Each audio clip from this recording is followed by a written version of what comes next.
السلام علیکم دوستو، کیسے ہیں آپ لوگ؟ ٹھیک ہیں؟ خیریت سے ہیں؟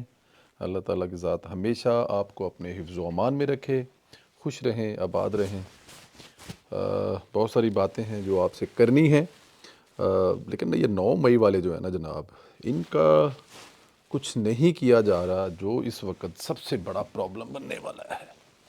ہم لوگ جو بار بار کہتے تھے نا کہ یہ 9 مئی والوں کا کچھ کر لیں، اس وقت اگر ہماری بات مان لی جاتی نا اور 9 مئی والوں کا کچھ کر لیا جاتا نا جناب، تو معاملات بہتر ہو جانے تھے، لیکن 9 مئی والوں کا کچھ نہیں کیا گیا۔ اب ہم کیا بتائیں کہ کیا ہونے والا ہے آنے والے دنوں میں۔ ریاست کو پی ٹی آئی کی دھمکیوں سے ہی مطلب شروع کرتے ہیں، جیسے میں آپ کو بتا رہا ہوں کہ 9 مئی والے جو کیا کرنا چاہ رہے ہیں۔ دل نہیں کرتا اس پہ روز بات کریں، لیکن یہ جناب اب جس لیول پہ لے کے جا رہے ہیں اس پہ آپ کو روز بات کرنی پڑے گی، ورنہ آپ کا جو آنے والے دنوں میں حال ہونے والا ہے وہ آپ کے سامنے ہی ہے۔ اور سب سے بڑا جو مسئلہ ہے نا، جو پرابلم ہے، وہ ان کی دیدہ دلیری وہ ہے کہ یہ ریاست کو ڈائریکٹ دھمکیاں لگا رہے ہیں۔ یہ کوئی چھوٹی بات نہیں ہوتا کہ آپ اٹھیں اور کہیں جی ہم نے پہلے بھی، جیسے میں آپ کو پہلے بتا چکا ہوں پچھلے ویلوگ میں، کہ ایک نہیں کئی 9 مئی کریں گے۔ اب کئی 9 مئی کرنے والے جو ہیں نا وہ آپ کے سامنے ہی ہیں۔ میں اس پہ آپ کے کیا کہوں جی، آپریٹ کروا رہا ہوں جی میں انشاءاللہ تعالیٰ اگلے ہفتے۔ یہ جو اینک لگانے والا کام ہے نا، یہ اللہ تعالیٰ کی ذات بڑی برکت والی ہے۔ بٹ اینی ہو، یہ سب کچھ تب ممکن ہوا جب پی ٹی آئی کو سہولت کاری کا سلسلہ بند نہ ہو سکا۔ میڈیا میں چند کردار آج بھی ان کے لیے بیٹھے ہوئے ہیں۔ کل شیر افضل مروت نے ریاست کو دھمکی دی کہ ہم بار بار 9 مئی کریں گے، ہمیں کوئی فرق نہیں پڑتا۔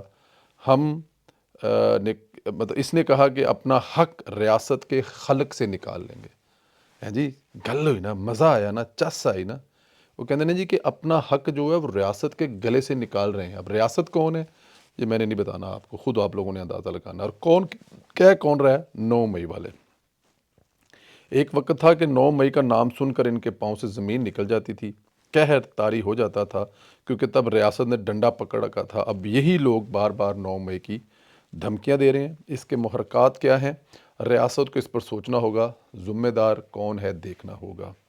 لیکن اب بات ذرا اس سے بھی آگے بڑھ چکی ہے۔ انہوں نے جمہوریت کو ہی دھمکیاں لگانی شروع کر دی ہیں۔ وہ کیا لفظ ہے، ٹٹ پونجیے۔ لطیف کھوسہ نے کہا ہے کہ عمران خان کے بغیر نہ یہ اسمبلی چلے گی، نہ ہم چلنے دیں گے۔ عمران خان کے بغیر نہ یہ جمہوریت چلے گی، اور نہ عمران خان کے بغیر یہ جمہوریت ہم چلنے دیں گے۔ اندازہ کریں، اس کا حق بنتا ہے یہ بات کرنے کو۔ جس بندے کو بار کونسل کا کوئی صدر نہ جیت سکے، جی کوئی بار کونسل کا صدر کا الیکشن نہ جیت سکے، اس کو آپ نے ایم این اے بنا دیا ہے جی، تو وہ پھر اب ایم این اے بھی فیورٹ بننے کے لیے، عمران خان کا فیورٹ ایم این اے بننے کے لیے اس کو تو حرکتیں کرے گا نا، کہ عمران خان کے بغیر نہ تو یہ اسمبلی چل سکے گی، اور عمران خان کے بغیر نہ یہ جمہوریت چلے گی۔ کمال کمال۔ لطیف کھوسہ نے یہ گفتگو شاہ زیب خانزادہ کے پروگرام میں کی۔ پہلے یہ ہوتا تھا کہ عمران خان حکومت میں نہیں ہوتا تھا تو یہ حکومت اور ملک دونوں نہیں چلنے دیتے تھے۔ اب عمران خان جیل میں ہے تو یہ دھمکیاں دے رہے ہیں کہ جمہوریت بھی نہیں چلنے دیں گے، اسمبلی بھی نہیں چلنے دیں گے، اور ریاست کو بھی نہیں چلنے دیں گے۔ سوال یہ پیدا ہوتا ہے کہ ان لوگوں کو یہاں تک کیسے اور کیوں پہنچایا؟ کیا ان کی ایسی کاوشوں سے ریاست کا وجود آپ کو خطرے میں نظر نہیں آ رہا، یا ریاست جو ہے وہ مشکل میں نظر نہیں آ رہی؟ اگر جمہوریت کے خلاف سازش کو دیکھا جائے تو کیا یہ لوگ خود سے ایسی باتیں کر رہے ہیں؟ جمہوری قوتوں کو ان کے خلاف کھل کر سامنے آنا چاہیے اور روکیں انہیں، کھل کے سامنے آنا چاہیے اور ان کو روکنا چاہیے، ورنہ نقصان اتنا ہو جائے گا کہ وہ نقصان ہم بھر نہ پائیں گے۔ باقی آپ لوگ خود سمجھدار ہیں، خود سب کچھ سمجھ سکتے ہیں۔ دوسری طرف ان کی اصل اوقات دیکھیں تو حالت بہت نازک ہے۔ ان کے ساتھ جماعت اسلامی تک نے اتحاد کرنے سے انکار کر دیا۔ انہوں نے کہا جی کہ ہم ان کے ساتھ اتحاد نہیں کر سکتے۔ ان کے ساتھ اتحاد کا مطلب آپ کے سامنے ہی ہے۔ یہ تو جس نہج پر چلے گئے ان کے ساتھ کون اتحاد کرے گا؟ اسمبلی میں اپنی محسوس نشستیں بچانے کے لیے خیبر پختونخوا میں اتحاد جماعت اسلامی سے کرنا چاہتے ہیں۔ انہوں نے کوئی معاہدہ بھی کر رکھا تھا، لیکن جماعت اسلامی نے بھی ان کے وعدہ خلاف کیونکہ باعث اتحاد سے انکار کر دیا۔ جماعت اسلامی ان کے ساتھ اتحاد کرنا چاہتی تھی، لیکن کیونکہ ان کی نظر میں یہ بڑی وعدیاں خلافیاں کی ہوئی عمران خان اور اس کی پارٹی نے، تو انہوں نے اس سے بھی انکار کیا ہے۔ اسمبلی میں کوئی ان کے ساتھ چلنے کے لیے تیار نہیں ہے، منہ تک ان کو کوئی لگاتا نہیں ہے۔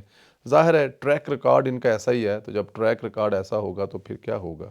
پھر یہی کچھ ہوگا۔ ریاست کے ساتھ بھی پی ٹی آئی کا ٹریک ریکارڈ ایک گنڈے اور انتشار پسند سے زیادہ مختلف اس لیے نہیں ہے کہ یہ ساری حرکتیں وہی ہیں، یہ گنڈے والے کام ہی ہیں نا، کہ نہ ملک چلنے دیں گے، نہ حکومت چلنے دیں گے، نہ یہ اسمبلی چلنے دیں گے، اور نہ ہی جمہوریت چلنے دیں گے، کیونکہ ایک دہشت گرد جو ہے وہ جیل کے اندر بیٹھا ہوا ہے۔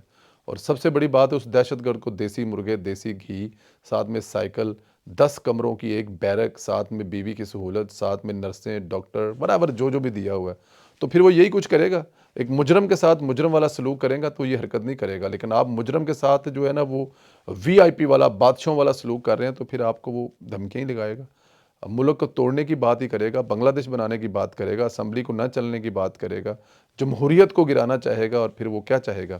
اس وقت جو جمہوریت کا سب سے بڑا دشمن ہے، اور جو جمہوریت کے لیے بس میرے منہ سے کچھ نہ نکلے تو بہتر ہے۔ مسلم لیگ نون دن بدن اپنی حکومتی پوزیشن مضبوط کرتی جا رہی ہے۔ آزاد ارکان دھڑا دھڑ نون لیگ میں شامل ہو رہے ہیں۔ پنجاب اسمبلی کی 6 مزید ارکان مسلم لیگ نون میں شامل ہو چکے ہیں، اور نامزد وزیر اعلیٰ پنجاب مریم نواز صاحبہ ان 6 سے ملاقات ہوئی ہے۔ پی پی ننکانہ سے سلطان باجوہ، پی پی 225 لودھراں سے شازیہ ترین، پی پی 289 ڈیرہ غازی خان سے محمود قادر لغاری، پی پی 280 ڈیرہ غازی خان سے حنیف پتافی، اور پی پی 94 چنوٹ سے تیمور لالی، اور پی پی 283 لیا سے علی اصغر گورمانی نے مسلم لیگ نون میں شمولیت کا اعلان کیا ہے۔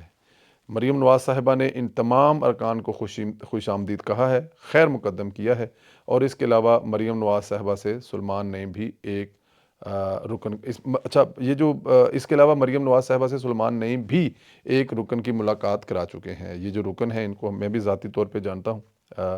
اس کے علاوہ نامزد وزیر اعظم پاکستان میاں محمد شہباز شریف صاحب سے بھی کچھ ارکان نے ملاقات کی ہے۔ خانے وال سے رضا حیات حراج پینل کی میاں نواز شریف سے ملاقات ہوئی ہے۔ رضا حیات حراج قومی اسمبلی کے حلقہ این اے 140 خانے وال سے کامیاب ہوئے تھے۔ ان کے مقابلے پر یہ دونوں امیدوار ٹکٹ کے امیدوار تھے، دونوں کو ایک اوپن میدان دے دیا تھا، اور اس میں رضا حیات حراج صاحب جو ہیں وہ جیت کر کامیاب ہوئے ہیں اور قومی اسمبلی کے ممبر بنے ہیں۔ پنجاب اسمبلی کے حلقہ پی پی 205 سے اکبر حیات حراج اور پی پی 212 سے اصغر حیات حراج نے بھی انتخابات میں فتح حاصل کی ہے، اور یہ پورے کا پورا پینل ہے، اور پورے کا پورا پینل ہی پاکستان مسلم لیگ نون میں شامل ہو چکا ہے۔ رضا حیات حراج، اکبر حیات حراج اور اصغر حیات کا قائد میاں محمد نواز شریف پر مکمل انہوں نے اس بات کا کہا کہ ہمیں نواز شریف پر پورا، دیکھیں آج بھی نواز شریف کا نام ہی گونج رہا ہے۔ شہباز شریف سے ملنے کے بعد اعتماد کا اظہار وہ آج بھی نواز شریف سے کر رہے ہیں، کیونکہ پتہ ہے یہ اللہ تعالیٰ کی ذات نے خیر کی تو یہ سب کچھ نواز شریف ہی ہے جو کرنے والا ہے۔ میاں محمد نواز شریف صاحب جو ہے نا وہ واقع ہی اس ملک کے لیے جو ہے نا وہ میرا خیال ہے کہ یہ کہنے کی ضرورت نہیں ہے، پوری دنیا جانتی ہے، واقع ہی میاں محمد نواز صاحب جو ہیں اس ملک کے رہبر و رہنما ہیں۔ اور آپ دیکھیں گے کہ میاں محمد نواز شریف صاحب جو ہیں وہ جو کہ اس وقت کنگ میکر اور کنگ بنے ہیں، وہ پیچھے بیٹھیں گے، اور پیچھے بیٹھ کر دیکھیں لیگسی بھی تو کسی نہ کسی کو دینی ہوتی ہے نا۔ مریم نواز نے آخر نہ آخر ایک نہ ایک دن یہ سٹیپ اٹھانا تھا، انہوں نے پریکٹیکلی سیاست میں آنا تھا، اور الحمدللہ وہ پریکٹیکل سیاست میں آئی ہیں، اور انہوں نے جس طرح سے یہ قدم رکھا ہے، جس طرح ان کے باپ نے 1985 میں وزیر اعلیٰ پنجاب کا حلف اٹھایا تھا، اور آج کوئی تقریباً 85 میں 15 سال 39 ایئر کے بعد مریم نواز صاحبہ جو ہے اپنے باپ والی سیٹ پر قدم رکھیں گی، اس دفتر میں جا کے بیٹھیں گی جہاں پر کبھی ان کے باپ بیٹھا کرتے تھے۔ اور مریم نواز صاحبہ اس وقت کو 12-15 سال کی یا ہوں گی یا 14 سال کی ہوں گی جب وہ اپنے باپ کے دفتر میں آیا کرتی ہوں گی، اور وہ اس کرسی پر بیٹھتی ہوں گی، تو شاید اس وقت انہوں نے نہیں سوچا ہوگا کہ ایک وقت آئے گا وہ اس کرسی کی مالک بنیں گی اور وہ اس کرسی پر بیٹھیں گے، اور پھر ان سے ملنے کے لیے ان کا باپ آیا کرے گا۔ تاریخ کمال ہے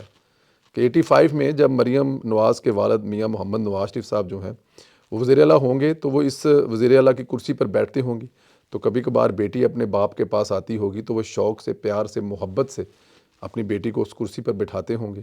اور آج وہ وقت آ رہا ہے جب مریم نواز مذاق میں یا پیار میں یا محبت میں جس کرسی پر بیٹھتی تھی، آج وہ اس کرسی کی وارث ہیں، اس کرسی پہ بیٹھیں گی تو ان سے ملنے کے لیے ان کا باپ آیا کرے گا، تو پھر وہ اپنے باپ کے لیے وہ کرسی چھوڑا کریں گی اور باپ سے کہا کریں گے اس کرسی پر آپ بیٹھیں کیونکہ آپ نے 1985 میں اسی پر کرسی بیٹھے تو سب سے پہلا رائٹ یہ وقت کا پہیہ ہے جو ہے کہاں سے گھوم کر کہاں آتا ہے۔ اس وقت بیٹی اپنے باپ کو اس کرسی پر بیٹھے دیکھ کے فخر کرتی ہوگی کہ یہ میرا باپ ہے جو اس صوبے کو چلا رہا ہے، اور آج جب مریم نواز اس کرسی پر بیٹھے گی تو میاں محمد نواز شریف فخر کرے گا کہ یہ میری بیٹی ہے جو میرے بعد اس صوبے کو چلائے گی۔ اللہ تعالیٰ کی ذات مریم نواز کو مضبوط کرے۔